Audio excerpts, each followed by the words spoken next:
welcome back to my channel, and today we're gonna do a slime video. School District 1 ng We're gonna do a slime para video. sa SK at Barangay Election 2018. So I'm gonna open my old slimes. I hope you do.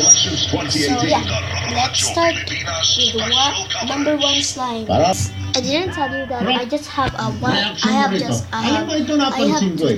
Matagal na lagi It's my itong own slime. I didn't play it problema. anymore because Yung my mom said that wheelchair, no. nandoon siya sa third floor slimes ng anymore. pangalan, doon siya buboto. And because it's Anak sticky naman to the ng table patis. and Ano kaya it's maganda yun? even Bakit ba sa palagay mo? What is happening? Hindi ma-identify floor. ng Comelec na And it's sticking to PWD the ka o senior citizen. the 85 anyos, So, yeah, paakyatin mo let's sa fourth floor. The citizens So, should yeah, really guys, ask let's for start better with number one awareness, no, slime. at saka yung ginagawa. So, Pero yun nga lang here's kasi my our number schools are also not one built slime. for PWD. So DIY. alam mo yun, we have to find a way for us to May identify them. may mga school pa nga prop na nasisilip ko dyan So, para sa mga I'm wheelchair. not gonna put it Pagpasok ko in pa lang sa here. compound ng school, wala na. Wala na. Kailangan bibit-butin ng 2 tao yung wheelchair. Wala talaga siyang access para sa wheelchair. Sinong gagawa nun is a big question, di ba? And I think dapat by this time, ayusin natin yung database natin, ma-identify natin kung saan ang PW, tapos mabigyan ng tamang pasilidad para makaboto.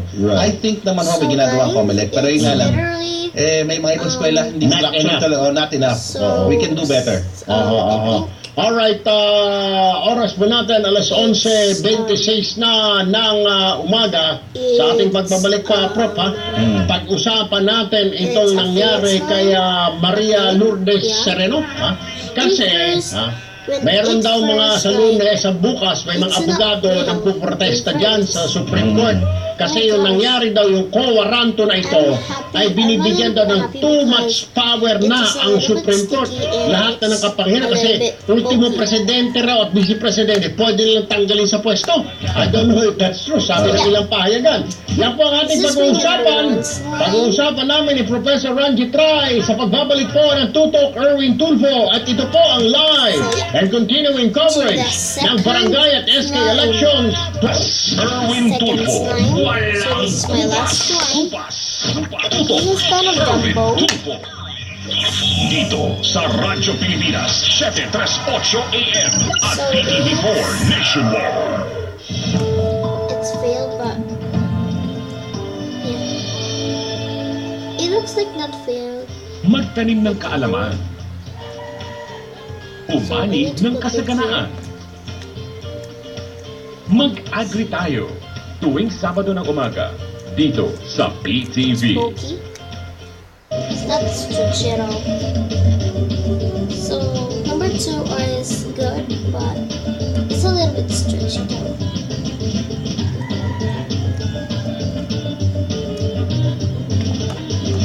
Look at the stretchiness.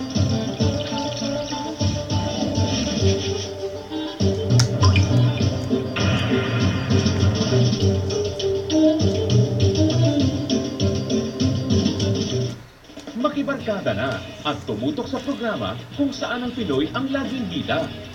Buhay Pinoy. Saysayan, likas na yaman, kasiyahan. Tara, samahan natin si Mayor Jerry Calderon at lakbayin ang magandang Pilipinas. Sigla ng taong bayan at gobyernong matapat. Disaster Watch. Mga dapat gawin pagkatapos ng bagyo.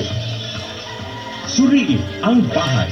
Ayusin ang mga sira nito at siguraduhin ligtas itong pasukin.